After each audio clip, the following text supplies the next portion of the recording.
Es jueves, es 26 de marzo del 2020. Venimos desde las 6 de la mañana informándoles y hablándoles de qué va a ser. De que el Congreso de los Diputados ha convalidado esta mañana la prórroga del estado de alarma.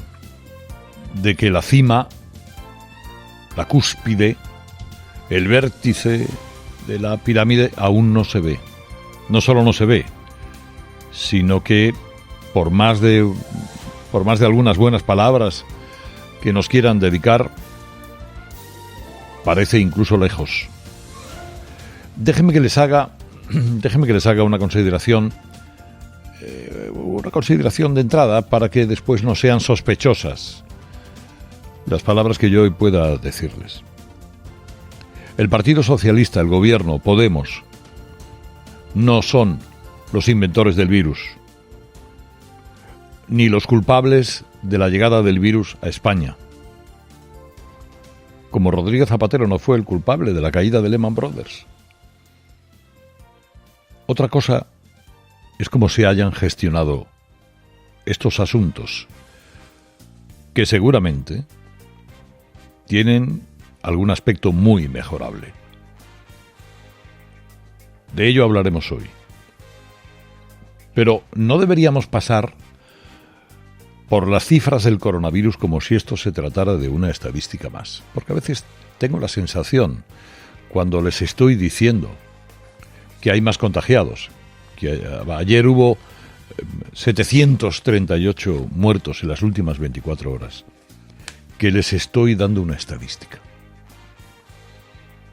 Y ante esta magnitud corremos el riesgo de perder la perspectiva exacta de la tragedia que se está desarrollando en hoteles, en residencias de ancianos, en hospitales, mientras usted y yo seguimos confinados en nuestra casa.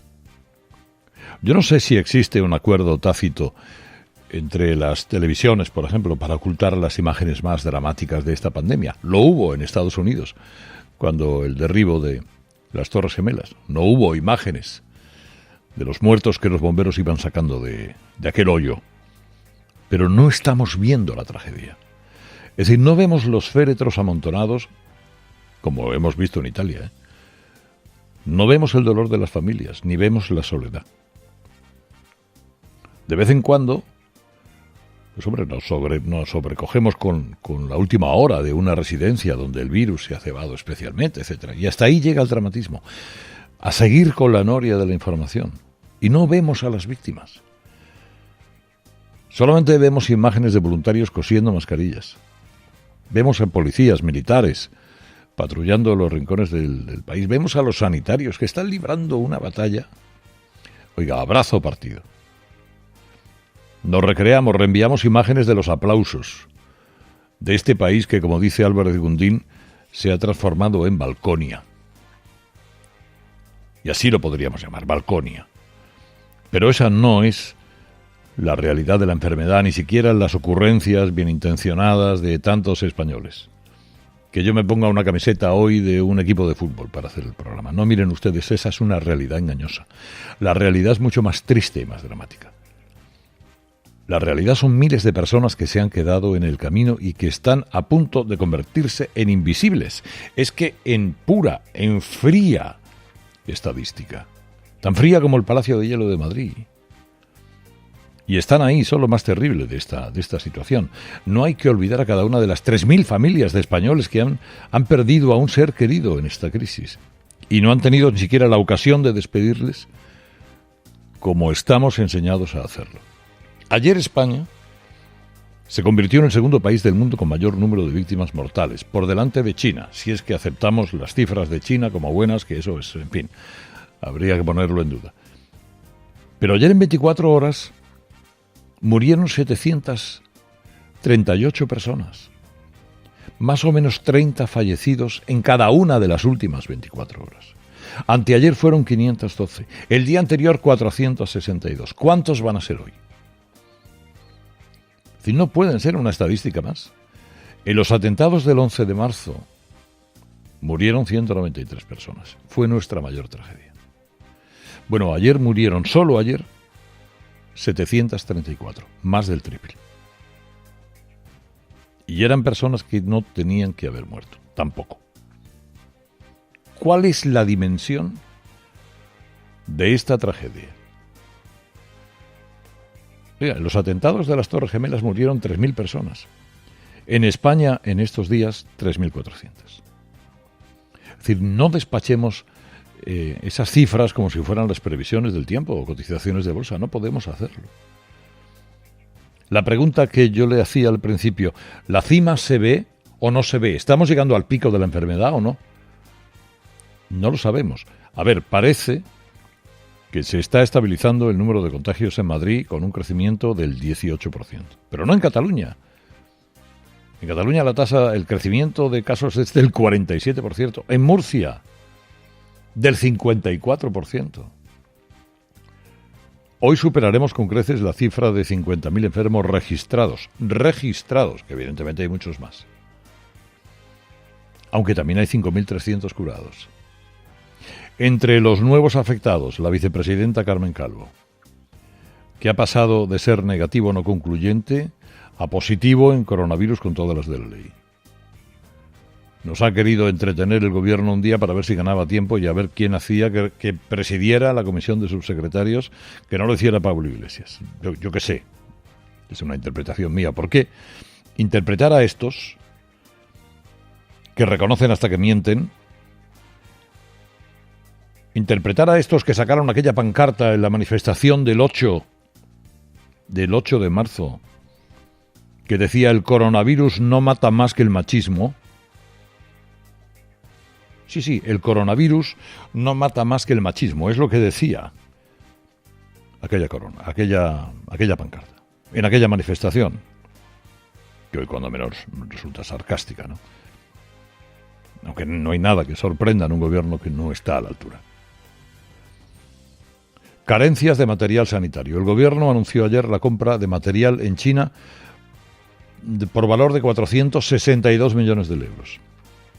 Hasta que todo eso llegue a España, las comunidades van tirando con las compras que cada una de ellas ha podido hacer por su cuenta.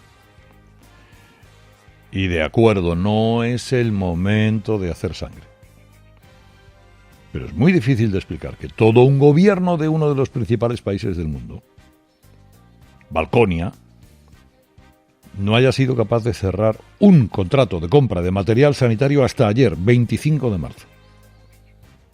Cuando llevamos 13 días desde que se decretó el estado de alarma y 18 en el que se anunció el cierre de colegios por la expansión de la enfermedad. Ayer, pleno del Congreso. 5 decretos gubernamentales, prórroga del estado de alarma, votación abrumadora, exquisito respeto a las formas, pero, en fin, Sánchez intentando justificar su gestión, pidiendo unidad, lealtad, tiempo, etcétera, etcétera, y los grupos de oposición le dieron su apoyo al estado de alarma, pero le recordaron sus negligencias. Y curiosamente, sus socios, los que le han llevado donde está, le dieron la espalda. Hombre, vaya hombre, lo que son las cosas, ¿eh? También le recordaron el tono que él utilizó con el gobierno en una situación, el brote de ébola, que que no tenía nada que ver con la gravedad de esta. Y le recriminaron la actitud de la parte podemita de su gobierno, de todos estos charlatanes, empezando por el charlatán mayor de la coleta, organizando protestas caceroladas contra el jefe del Estado, lanzando soflamas ideológicas contra el sector privado, habiendo lo que había. El pleno de ayer es el anuncio de la legislatura que le espera a este gobierno cuando todo esto haya pasado, porque son muchas preguntas sin respuestas que se reducen a una sola. ¿Por qué España está siendo golpeada como ningún otro país desarrollado a excepción de Italia? ¿Por qué tenemos las cifras que tenemos de muertos? ¿Por qué el descontrol de medios? Ya le digo, no todo hay que atribuirlo al gobierno. Oiga, es que el gobierno no ha espolvoreado el virus por los colegios.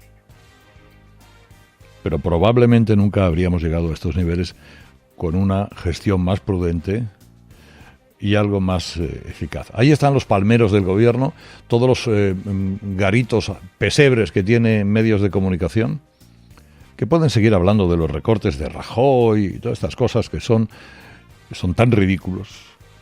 Es el único patético argumento de defensa de este Ejecutivo. Y el gobierno puede seguir haciendo malabares con las fechas, que si fue el día 9, que el 8 por la tarde, si la semana anterior, que se puede marear la perdiz todo lo que se quiera. Pero toda esa catarata de excusas, de medias verdades, choca con un muro que es el sentido común.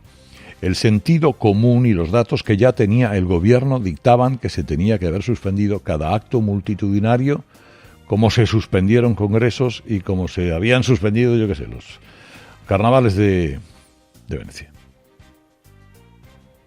Y a partir de ahí, ahora si quieren le saco las estadísticas. Y le digo cuánto y dónde, y cuántas altas y desgraciadamente cuántos fallecidos. La pregunta sigue siendo la misma. ¿Dónde está el pico? La cima aún no se ve.